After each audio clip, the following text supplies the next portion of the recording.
Okay. Wonderful. Okay, so to those of you who are joining us and watching this, we are happy and proud to interview Dr. Nwach Egbunike. He's a senior lecturer in the School of Media and Communications and the head of Pan Atlantic University Press. And Pan Atlantic University Press is the newest member in our publisher Preserving Content with CLOKSS.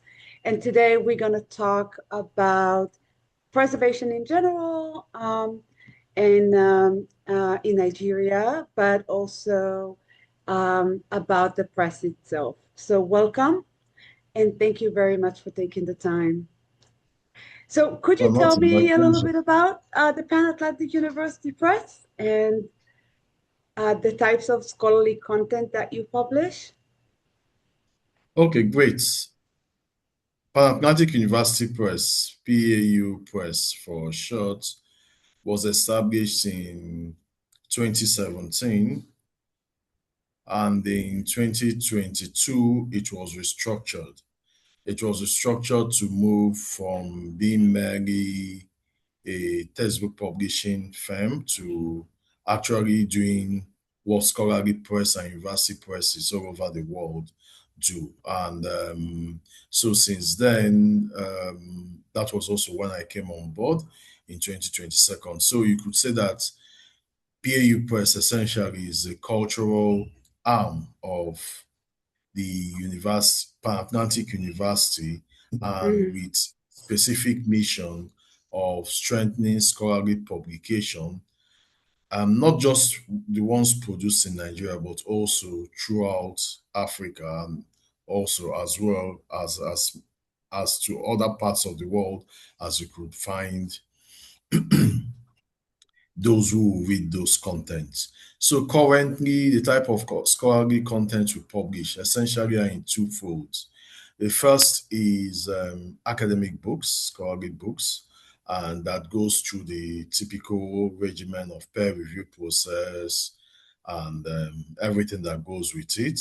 We have a pipeline of books, mhm. the African Interdisciplinary Series, which is a niche of business, communication, political science, philosophy, and philosophy in between. So the whole aim, which will start the publication.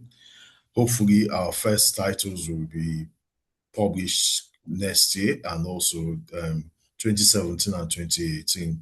And we also have one journal at the moment, the Journal of Creative Media, Uh-huh. which we've been publishing for the past 2, 3 years now. And we also intend to start up other thematic series, specifically in three major disciplines next year. So we will have one in communication, we'll have one in computer science and engineering, and also the last one on business management. So those are Right, going to come up. This is in addition to other book titles that we have. So that's PAU Press in a nutshell. right, right. Very, very interesting. And, Yeah. I want to jump to the fact that we've been in touch and you've decided to preserve, right, the Yeah. content. Could you tell me a little bit about that? Like, how was how do you see preservation as a part of publishing, as you say? And a little bit about how you thought about reaching clocks in order to preserve this content. Okay, so the two things, how I see preservation. I'll start with a backstory. Uh, excuse me, apart from being a lecturer and also a publisher, I'm a writer. I Mm, do most of poetry. And in Nigeria, in the past, starting from the early 2000s, there was, the boom of digital publishing. So many of mm, us submitted and got our works published by purely online medium. Fast forward to the 2020s, and many of these online platforms are no longer in existence, which means that all those materials, all those pieces of work have been lost. So Wow. that was, for me, as a writer, was a first-hand experience. Now, jumpstart a little bit, having to meet Knox and how I got in contact with you. It started with, I guess, last year in fall, the University of Michigan Mm-hmm. Press invited me to give a keynote lecture. Who owns our knowledge, the whole thing of open access, doing their open access week. And I delivered that lecture. And afterwards, the scholarly published kitchen invited to have that lecture to be modified Wow. and published. And I think it was based on that publication, Who Owns Our Luggage, in the scholarly kitchen, that you got in contact. You reached out to me Yeah, after it yeah, came out. Yeah. And yeah. of course, it's something that already resonated with us. Bearing in mind, yes, you might have some pitfalls of open access, but nonetheless, we have to be sure that every material, every piece of scholarly um, information that is Mm-hmm. published is preserved for posterity. So what is Right. going to happen in 100 years? And it's not just enough to say that you have a digital archiving, which is nice, but it goes Mm-hmm. beyond that. And that's really the reason why Yeah. we really felt it very important, and to sign this memorandum of understanding with Knox, and to have digital content also to be Wow. preserved by your organization. Wow. Yeah. Do you see this type of, I think what you said before about, losing all that valuable content is really something that, we see in different regions around the world. You know, do you know of similar situations or similar in happening in other countries across Africa, for example, where, scholarly content is in danger? I think I have to just speak with to the broader ecosystem Yeah. of digitalization within the African content. To start with, there is a large gap between those the digital divide, as it were, between those who could have and those who don't have. There are also interesting issues around that limit access, and which means that you now have, but in addition to this, these are the pitfalls. But in addition to this, you also have a growing number of digital natives. Mm, I teach undergraduate students in Atlantic University, and for most of them, in the past 5 years that I've been teaching, most of them, the only time they get to use physical paper or anything for writing is maybe during examinations. mm, Not really, they are digital natives. So it means that this generation, as it were, are producing knowledge.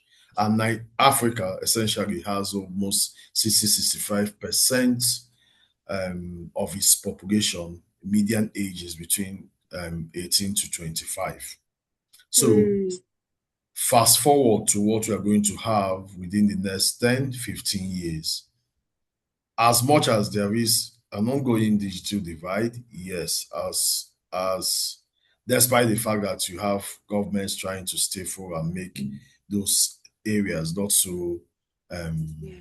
safe, but nonetheless, you have a teeming generation of Africans who would only write, store, and disseminate knowledge on digital platforms. So, what happens to this generation? Or rather, take a step back and look at all the knowledge that has been produced so far. How do Mhm. we preserve them for this generation who might not be interested in books, physical Yeah. books, so to speak? So Yeah. I think that's because that's the only way for me to answer these questions, bearing in mind that it might be quite difficult to give context, or rather, Hmm. maybe we'll get to that, the context of publishing within the continent, and that to Yeah, put it into perspective. right. Can you talk a little bit more about this divide that you mentioned? I mean, in the context of, for example, preservation, you talk about those who have and those who have not. Do you feel like it is solely resources or monetary resources, or this divide happens across other aspects of content preservation? The divide goes, it's not just an issue of have and have nots. That would be quite simplistic. Um, I mentioned that 65% of the continent, of African continent, is a youthful population. So what that means that there has been, if you have watched, at least within the political space, much more demand for accountability from young people of their government. So in political communication, we talk about the issue of digital democracy, in which, okay, Mm, digital technologies has really helped and propelled most of these accountabilities, movements, and so on and so forth.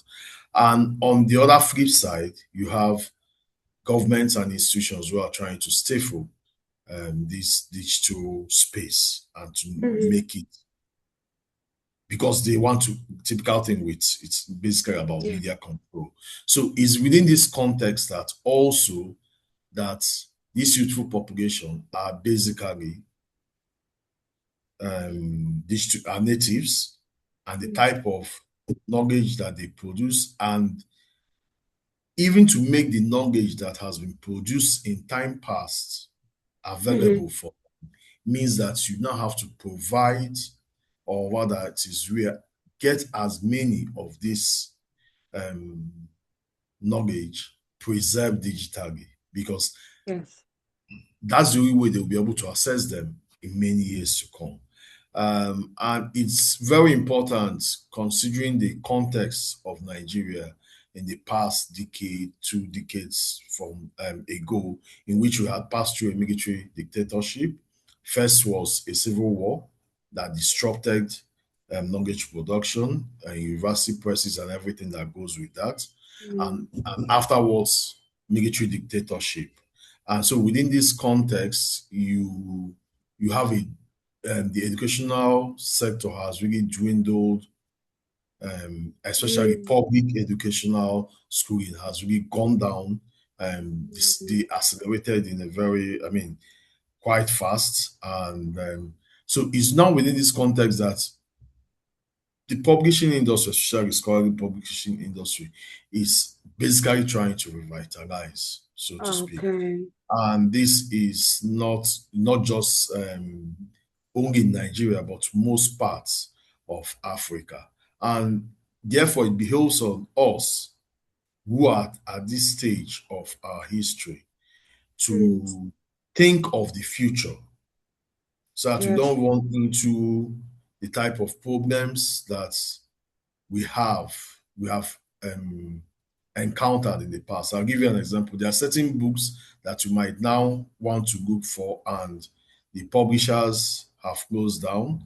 The book Yeah. is out of sale, and you can't find it. And that's knowledge lost, because there's Yes. no other place where they are preserved.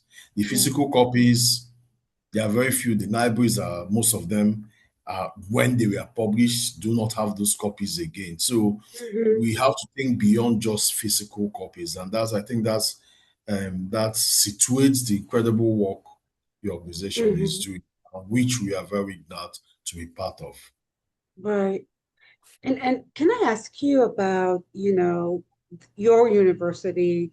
Do you have a sense of, is there a policy or a strategy around preservation, or rather is it something that you, from your own experience and being the head of the press, thought of, and because you're involved in the area, or is it something that the university actually has in its vision? So I would say specifically, perhaps no. But Mm, strategically, as a university, we have a strategic plan that usually runs 5 years. The one of the past 5 years is expiring this year. We are going to start a new plan next year. yeah, And essentially, in Atlantic University, research and scholarship, teaching and learning usually holds is one of the two critical pillars of this strategic plan. There's always the university always make plans for the next 5 years in these two hmm, areas. So you now see that for us in the being the university press, having this mission, which we have received from the university, to be able to now produce scholarship, not just from within the university community, but also to be able to more or less serve as a flagship of scholarly publishing, of really yeah, producing and disseminating quality yeah, knowledge that meets every type of global standards.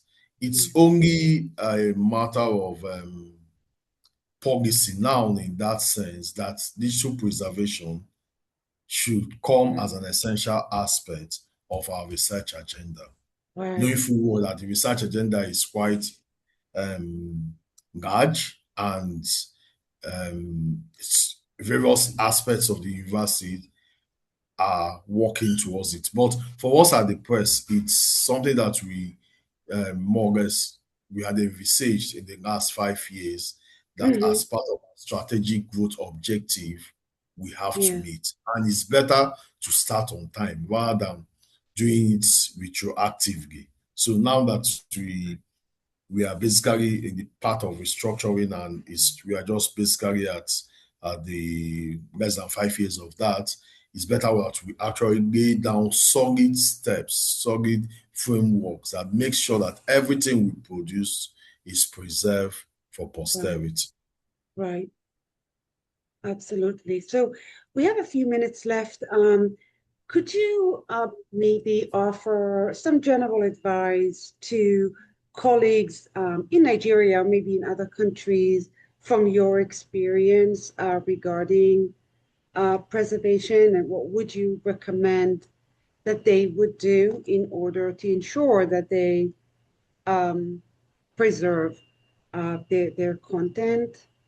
Something from your own experience, from your own. Yeah, I fully understand now, maybe speaking to my colleagues, we are very few and dispersed within the continent because the business, so to speak, of university presses or scholarly publishing is not really, if you're looking at it from a only from a profit point of view, it's not the best business to be in. And precisely because of that, you start we are guardians of our society, of the culture and Mhm, knowledge of our societies, not just now. So one important aspect of that is to be able to find, nurture, and produce knowledge. Good and mhm, fine, that takes time. And I fully understand. I mean, working within the continent with every other political, social factors is not so much. I mean, it's not that as, how do I say, pleasant like every other part of the world. However, nonetheless, it's we cannot stop at that part. I see it as the very, very first phase or 70, 80% of our work, no doubt, or 90% of our work.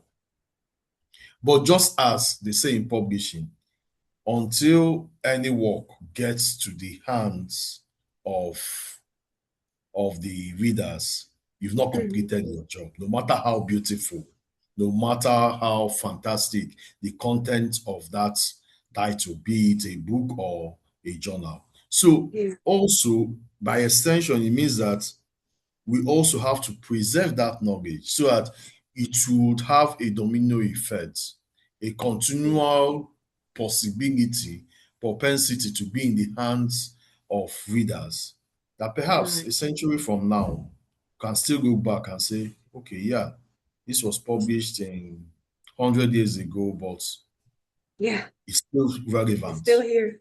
Yeah, it's It's still still here. here. I Yeah, think that's now where you guys come in, and which I would frankly encourage every African member within this scholarly yeah, publishing ecosystem to take advantage of. yeah. Well, that's the aim. I have to tell you, we've been reaching out to some publishers and university leaders in Africa for this exact reason, to try and make them aware of preservation. And I think what you've done today, coming from someone who is, the head of a university press, who has the experience, I'm hoping that would also shed some light for other people to join. I think it's important that it's coming from someone who has firsthand experience. That's great. Is there anything else you would like to add or say to our conversation at this point? Well, nothing much. I look forward to a very mutual and lasting collaboration between both organizations, yours Thank, and mine. Yeah, thank you very, very much. yeah. Um, okay.